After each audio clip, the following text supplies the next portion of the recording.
That was Cowboys from Hell from Pantera, setting the scene for this Pantera tour special. We are coming to you from Stuttgart in Germany, bringing you all the action from this, surely the most important metal tour of '94, along with the upcoming Slayer dates.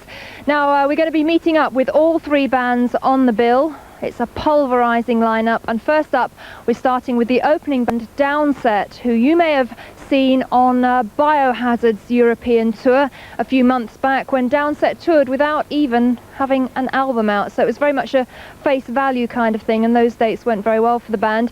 So I've got James and Ray with me from Downset, and I guess a good place to start is, now you have got an album out, people are getting to know the band, know your material a little bit better. How have these Pantera shows been going? Really good, because you have like a mixture of the same kids that were at the Biohazard shows that have sort of a grasp on who we are, and you got a whole new spectrum of kids, and it's a lot larger venues, and the kids are just great, and it's just great to be out here like 3 months or 4 months later, right after we were just here, and it's a great time. Making lots of new friends. Yeah, it's a blast. Now, Ray is called the Messenger because Downset are a band with a message. So Ray, talking a little bit about the history of Downset, from LA, San Fernando area, you started life as social justice, and you had a lot of credibility on the underground scene. Now, why did you feel that you had to change the name to continue as Downset?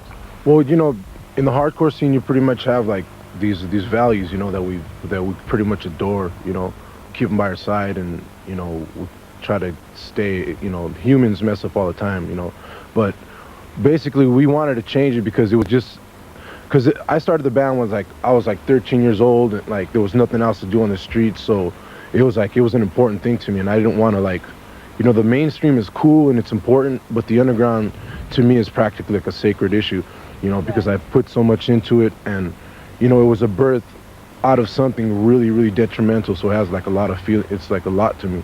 And so basically, you know, we just changed it because we didn't want to, I don't want to say the word pollute, but I'd say like we didn't want to like bring it into the mainstream, because it was just such an underground issue to me, and and a lot of our homeboys in LA, they would trip on us. They would trip on us too, you know. LA, like what we got going on there is like a real sacred thing, so we didn't want to like bring it over to the mainstream. So that's how we changed it a couple years ago. And all the guys, as you said, in the band are very young. I think the youngest is 19 and the oldest is 22, so it's a very young band. Now, you guys, you've got a multiracial and multicultural group of people in the band. Do you think that has enabled you to speak from so many different perspectives? Well, that could be maybe at face value, like maybe if people see that we have all different races, maybe it's easier for someone to be more open to listen to what we're saying, rather than say if we were all just one race, they'd say, oh, well, they're just coming from that side of the fence.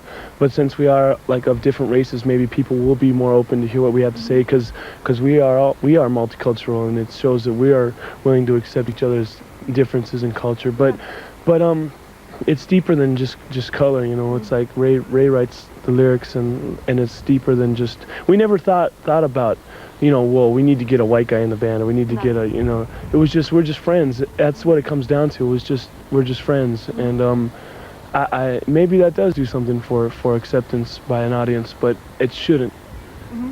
You know? And, you know, lots of different influences as well coming into the music.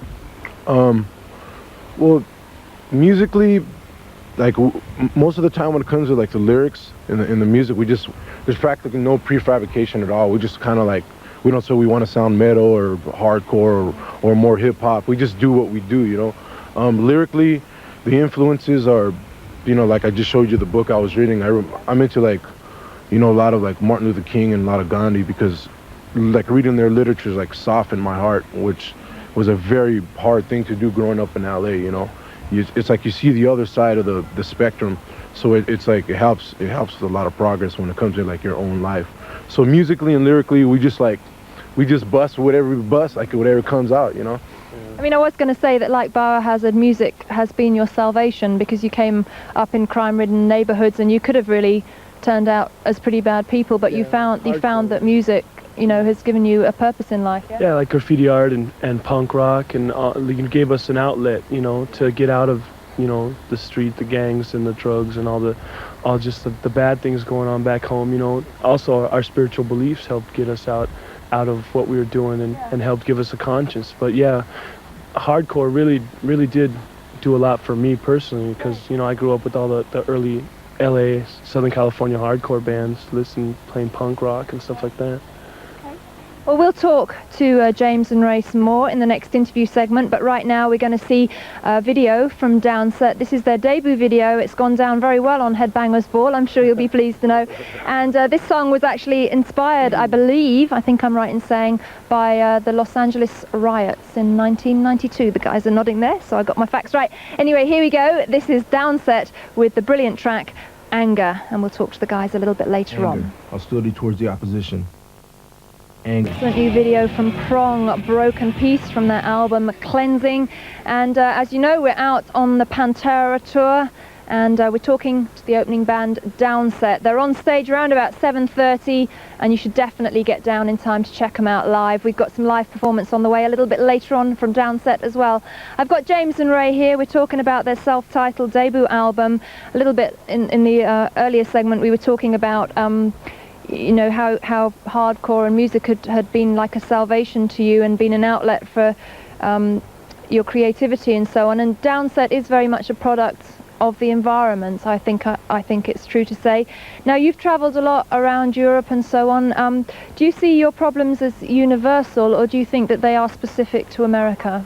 Well, I think that maybe the problems that we have back in LA aren't directly the same as back here in Europe, but I think that there's like Ray says, like there's hatred everywhere, there's racism everywhere, there's like ignorance and violence towards women everywhere. So it's cool to see that a lot of kids can take maybe a small piece of what we're doing and a small piece of what we're saying and relate it to their own life. Maybe not exactly, they don't come from, you know, the ghettos or streets of LA or something like that, but they do, you know, there's human strife and indignity.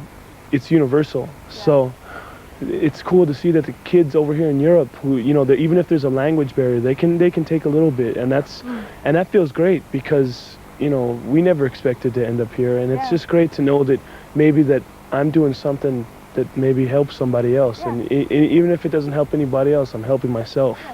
You know, very satisfying. Yeah.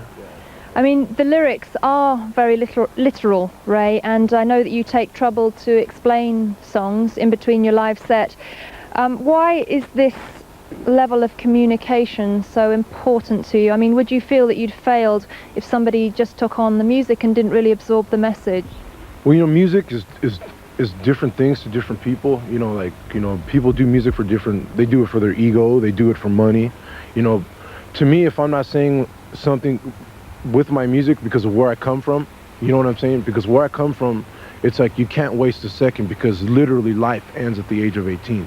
Okay, like it really seriously ends at 18. You either end up in prison or you just end up on the street and you're gonna get killed. So it's like, you come from drastic situations, so it's like, how can I as a human being get up and just do my music to be a rock star? To me it would be like inhumane, because it's like, I'm out here to say something, and if I'm not saying something with my music, I'd rather push a broom around, and I mean that. That's what I would rather be doing. You know what I'm saying? I belong suffering with the rest of my people back home, but it's like, if I can do this and try to help other human beings in different places understand the inhumanities that go on back home, so that their society won't be like messed up like ours, that's like, you know, that's like, I can't even tell you how much like I adore something like that in my heart. And when like you have a song like Ritual, you know, people in you know, the popular culture through rap and through hardcore and rock and roll has always been like a misogynistic issue. So when you know, when you have a woman that comes up to us and says, you know what, you know, I dealt with a lot of sexual abuse when I was a child, and you inspire me to heal. You give me the courage to heal. Like, that's what it's all about. That is so much more worth anything more than any rock and roll 1,000 million gold records or anything, dude. So that must be just an incredible feeling of satisfaction if that does happen. Great.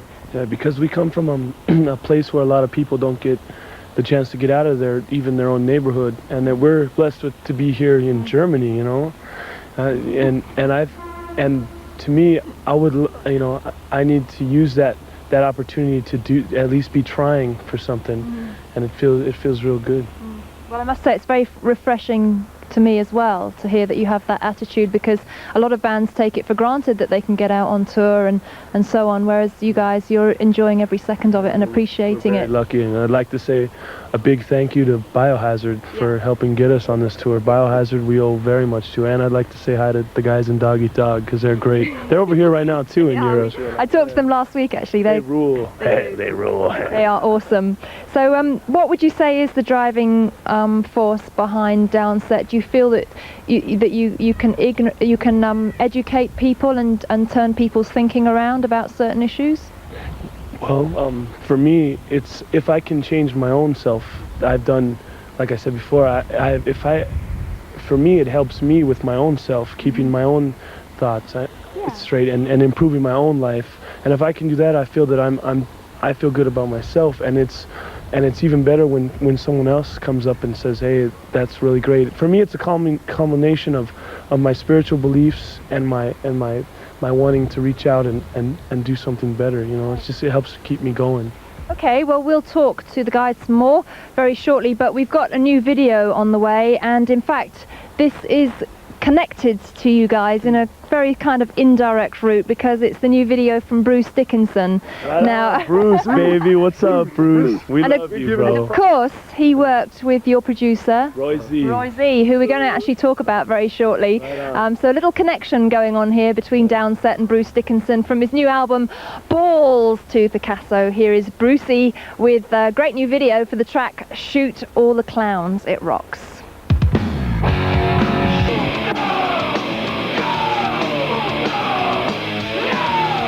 Well, staking their claim as one of the most brutal bands of the year, that was Forbidden with No Reason from their new album Distortion. And remember, they're going to be touring Europe very shortly. A very good package, watch out for that. Now, we're still talking to Downset. Headbangers Ball out on tour itself on the Pantera European dates, coming to you from Stuttgart, Germany. And a little bit earlier there, we mentioned the connection with Roy Z. Now, we also said that you guys are very young. Roy Z is a little bit older. He worked with you as your producer. What kind of perspective did he bring to the record?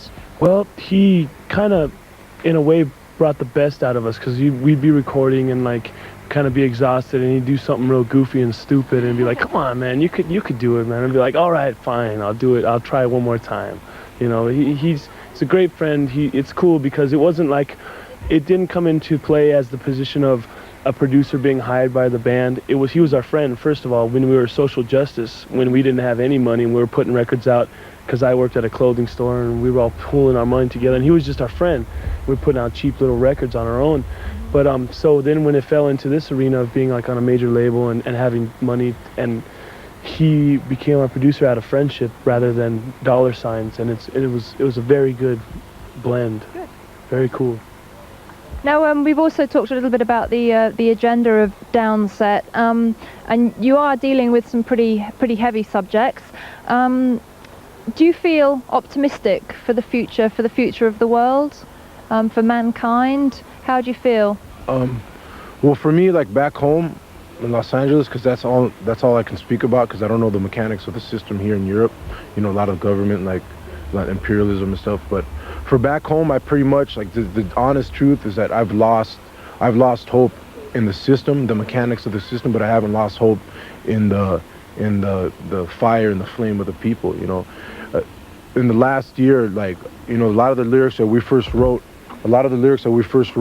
in the first songs, we changed them because it was like I didn't want to be ill like that anymore. You know, as practical and as corny as it may sound, is that, like, love is the most important thing, no matter what anybody says, no matter what political system, capitalist, communist. It's like human rights is my concern, you know, because I've seen them violated my whole life. Yeah. And it's not a race issue. It's not a black, white, Chicano. You know, it's not that issue anymore. It's an issue of human rights. And I have faith in people, of course. You know, when I come to here, you know, when I go to a place like Stockholm, Sweden, and I see how peaceful it is there, it's like, you know, that makes both optimist and pessimist out of me, you know.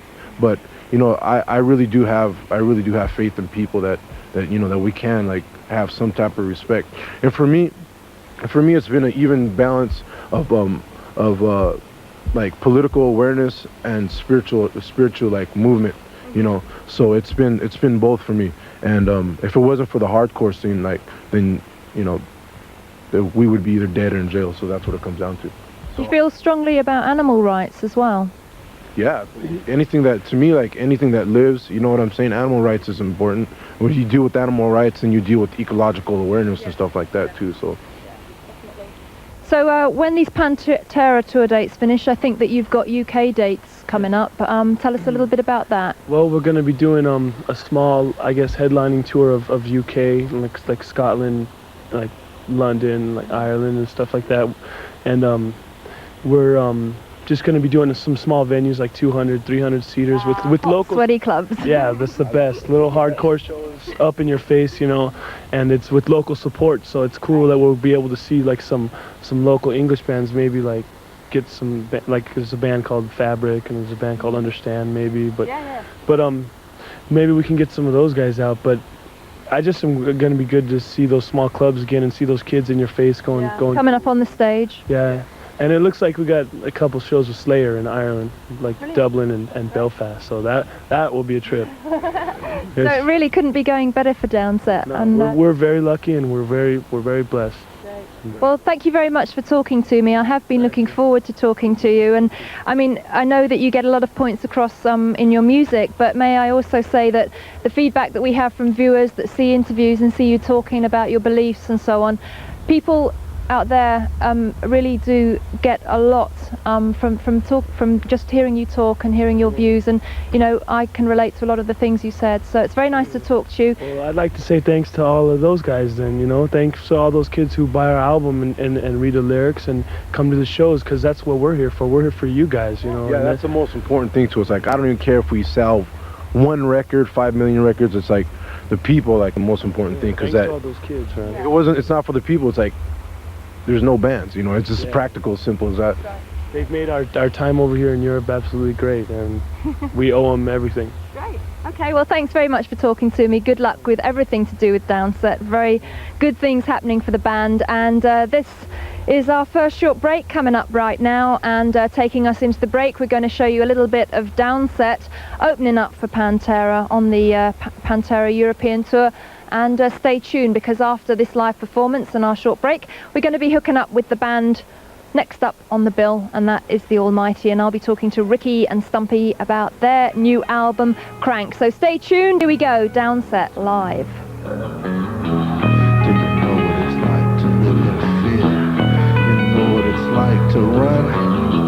Do you know what it's like to live in fear? She knows what it's like to run. She knows what it's like to live in fear. Knows what it's like to run. Ritual. How can I say the science when you rape my sisters? Ritual. Throw you to the motherfucking wind. Word.